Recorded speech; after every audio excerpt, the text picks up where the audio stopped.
ಎಲ್ಲರಿಗೂ ನಮಸ್ಕಾರ. ಕವಿತಾ ಪಾಕಶಾಲೆಗೆ ನಿಮ್ಮೆಲ್ಲರಿಗೂ ಸುಸ್ವಾಗತ. ಇವತ್ತಿನ ರೆಸಿಪಿಲಿ ಬದನೆಕಾಯಿಂದ ಈ ಥರ ಗೊಜ್ಜು ಮಾಡ್ಕೊಳ್ಳೋಣ ಬನ್ನಿ. ಸಿಂಪಲಾಗಿ ತುಂಬ ಚೆನ್ನಾಗಿರುತ್ತೆ ಇದು.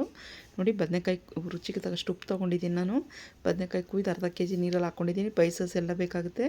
ಇಲ್ಲಿ ಸ್ವಲ್ಪ ತೆಂಗಿನಕಾಯಿ, ಕರಿಬೇವಿನ ಸೊಪ್ಪು, ಶುಂಠಿ, ಹಸಿಮೆಣಸಿನ್ಕಾಯಿ, 3 ಟೊಮೆಟೊ ದಪ್ಪದು. ಈಗ ಹೇಗೆ ಮಾಡೋದು ನೋಡೋಣ. ನಾನು ಈರುಳ್ಳಿ ಬೆಳ್ಳುಳ್ಳಿ ಇಲ್ಲಿ ಬಳಸಿಲ್ಲ, ಏನಕ್ಕೆ ಅಂತ ಹೇಳ್ತೀನಿ ನೋಡಿ. ಎಣ್ಣೆ ಹಾಕ್ಕೊತಾ ಇದ್ದೀನಿ. ಎಣ್ಣೆ ಕಾಯಲಿ. ನಾನು ಇಲ್ಲಿ ಸಾಸಿವೆ ಎಣ್ಣೆ ಬಳಸ್ತಾ ಇದ್ದೀನಿ. ಎಣ್ಣೆ ತುಂಬ ಚೆನ್ನಾಗಿ ಕಾಯಬೇಕು. ಸಾಸಿವೆ ಎಣ್ಣೆ ಕಾದ್ರೇ ಇದ್ರ ಸ್ಮೆಲ್ ಕಮ್ಮಿ ಆಗುತ್ತೆ. ನೋಡಿ, ಬದನೆಕಾಯಿ ಹಚ್ಚಿರೋ ಬದನೆಕಾಯಿನ 3ರಿಂದ 4 ನಿಮಿಷ ಫ್ರೈ ಮಾಡ್ಕೋಬೇಕಾಗುತ್ತೆ ಎಣ್ಣೆಲಿ. ಸ್ವಲ್ಪ ಅರಿಶಿನ ಉಪ್ಪು ಹಾಕ್ಕೊಂಡು ಚೆನ್ನಾಗಿ ಫ್ರೈ ಮಾಡೋದ್ರಿಂದ ಚೆನ್ನಾಗಿರುತ್ತೆ ಟೇಸ್ಟು. ನೀವು ಒಮ್ಮೆ ಈ ಥರ ಟ್ರೈ ಮಾಡಿ. ಎಷ್ಟು ಚೆನ್ನಾಗಿ ಬಂದಿತ್ತು ಅಂದರೆ ಅಷ್ಟು ಚೆನ್ನಾಗಿ ಬಂದಿತ್ತು. ಅನ್ನಕ್ಕೆ, ಚಪಾತಿಗೆ, ಮುದ್ದೆಗೆ, ಪ್ರತಿಯೊಂದಕ್ಕೂ ಹೊಂದ್ಕೊಳ್ಳುತ್ತೆ. ಗೊಜ್ಜು ಮಾತ್ರ ಸಿಂಪಲಾಗಿ ಮಾಡೋದು. ರುಚಿಕರ ಅಂತೂ ತುಂಬ ಚೆನ್ನಾಗಿ ಬಂದಿತ್ತು. ನೋಡಿ, ರುಚಿಗೆ ತಕ್ಕಷ್ಟು ಬದನೆಕಾಯಿಗೆ ಎಷ್ಟು ಬೇಕೋ ಅಷ್ಟು ನಾನು ಉಪ್ಪು ಹಾಕ್ಕೊತೀನಿ. ಸ್ವಲ್ಪ ಅರಿಶಿನ ಹಾಕ್ಕೊಂಡು ಒಂದು 5 ನಿಮಿಷ ಫ್ರೈ ಆಗಕ್ಕೆ ಬಿಟ್ಬಿಡೋಣ. ಇದನ್ನ ಒಂದು ಮುಚ್ಚಳ ಮುಚ್ಚಿ. ಅಷ್ಟು ಬೇಗ ನಾವು ಆ ಕಡೆ ಮಸಾಲೆ ರುಬ್ಕೊಂಬರೋಣ. ನೋಡಿ, ಈಗ ಒಂದು ಮುಚ್ಚಳ ಮುಚ್ಚಿ ಬಿಟ್ಬಿಡೋಣ. ನೋಡಿ, ತೆಂಗಿನಕಾಯಿ, ಕರಿಬೇವಿನ ಸೊಪ್ಪು, ಶುಂಠಿ, ಬೆಳ್ಳುಳ್ಳಿ ಇಲ್ಲ, 5 ಹಸಿಮೆಣಸಿನ್ಕಾಯಿ. ತೆಂಗಿನಕಾಯಿ ನಾನು ಸ್ವಲ್ಪನೇ ಹಾಕ್ಕೊಂಡಿದ್ದೀನಿ. 3 ಆ್ಯಪಲ್ ಟೊಮೆಟೊ ಇದು ನೀವು ನೋಡ್ತಾ ಇರ್ಬೋದು. ಇಷ್ಟೇ ಮಸಾಲೆ ಸಾಕು. ಎಷ್ಟು ಚೆನ್ನಾಗಿ ಬಂದಿತ್ತು ಅಂದರೆ ಗ್ರೇವಿ ಮಾತ್ರ ಅಷ್ಟು ಚೆನ್ನಾಗಿತ್ತು.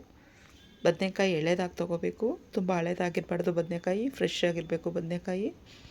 ಈ ವಿಡಿಯೋ ಇಷ್ಟ ಆದಲ್ಲಿ ಒಂದು ಲೈಕ್ ಮಾಡಿ, ಶೇರ್ ಮಾಡಿ, ಫ್ರೆಂಡ್ಸ್ಗೆ, ಫ್ಯಾಮಿಲಿಗೆ ಶೇರ್ ಮಾಡಿ, ಸಬ್ಸ್ಕ್ರೈಬ್ ಮಾಡ್ಕೊಳ್ಳಿ ಫ್ರೆಂಡ್ಸ್. ತುಂಬ ಅಂದರೆ ತುಂಬ ಚೆನ್ನಾಗಿತ್ತು ಇದು ಪಲ್ಯ. ಚಪಾತಿಗಂತೂ ತುಂಬ, ಅನ್ನಕ್ಕೂ ಚೆನ್ನಾಗಿತ್ತು. ಅಷ್ಟು ಚೆನ್ನಾಗಿತ್ತು. ಚಪಾತಿ ಮಾಡ್ಕೊಂಡಿದ್ದೆ, ರೊಟ್ಟಿ ನಾನು ಇದ್ರ ಜೊತೆಗೆ. ನೋಡಿ, ಬದನೆಕಾಯಿ ಎಲ್ಲ ಫ್ರೈ ಆಯಿತು. ಅದಕ್ಕೆ ಇನ್ನೊಂದು ಸ್ವಲ್ಪ ಜೀರಿಗೆ ಹಾಕ್ಕೊಂಡು ಎಣ್ಣೆ ಅದೇ ಸಾಕು. ಬದನೆಕಾಯಿಲಿದೆ ಎಣ್ಣೆ ಜಾಸ್ತಿ ಬೇಡ. ಈಗ ರುಬ್ಬಿರೋ ಮಸಾಲೆನ ಇದಕ್ಕೆ ಹಾಕಿ ಚೆನ್ನಾಗಿ ಒಂದು 10 ನಿಮಿಷ ಫ್ರೈ ಆಗಬೇಕು. ಈ ಮಸಾಲೆ ಇದರಲ್ಲಿ ಇರೋದು ಎಣ್ಣೆ ಎಲ್ಲ ಚೆನ್ನಾಗಿ ಫ್ರೈ ಆಗಿ ಎಣ್ಣೆ ಅಂಶ ಬಿಡಬೇಕು. ಇದರಲ್ಲಿ 10 ನಿಮಿಷ ಫ್ರೈ ಆಗಬೇಕು. ಹಸಿ ವಾಸನೆ ಹೋಗಬೇಕು. ಶುಂಠಿದು, ಟೊಮೆಟೊದು ಎಲ್ಲ ತುಂಬ ಚೆನ್ನಾಗಿತ್ತು. ಸ್ವಲ್ಪ ಜಾರಿಗೆ ನೀರು ಹಾಕಿ ತೊಳೆದು ಹಾಕ್ಕೊಂಬಿಡೋಣ.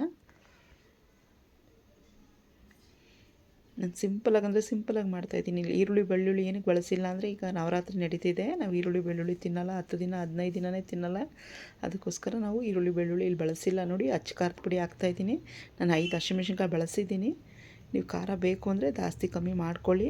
ಸ್ವಲ್ಪ ಜೀರಿಗೆ ಪೌಡ್ರು, ಜೊತೆಲಿ ಧನಿಯಾ ಪೌಡ್ರು, ಲಾಸ್ಟಿಗೆ ಸ್ವಲ್ಪ ಗರಂ ಮಸಾಲೆ ಹಾಕೋಣ. ಈಗ ಬೇಡ, ಇದೆಲ್ಲ ಫ್ರೈ ಆಗಲಿ.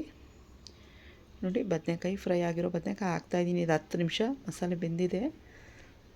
ಈಗ ಸ್ವಲ್ಪ ನೀರು ಹಾಕ್ಕೋಬೇಕಾಗುತ್ತೆ. ನೀರು ಹಾಕ್ಕೊಂಡು ಈಗ ಇನ್ನೊಂದು 10 ನಿಮಿಷ ಬೇಯಿಸ್ಕೊಂಬಿಡಿ. ಚೆನ್ನಾಗಿರುತ್ತೆ.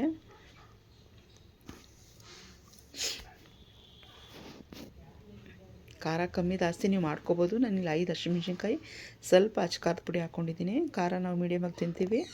ನಿಮಗೆ ಖಾರ ಬೇಡ ಅಂತಂದರೆ ಹಸಿಮೆಣಸಿನ್ಕಾಯಿ ಸಾಕಾಗುತ್ತೆ. ಸ್ವಲ್ಪ ಈಗ ನೀರು ಹಾಕ್ಕೊಳ್ಳೋಣ.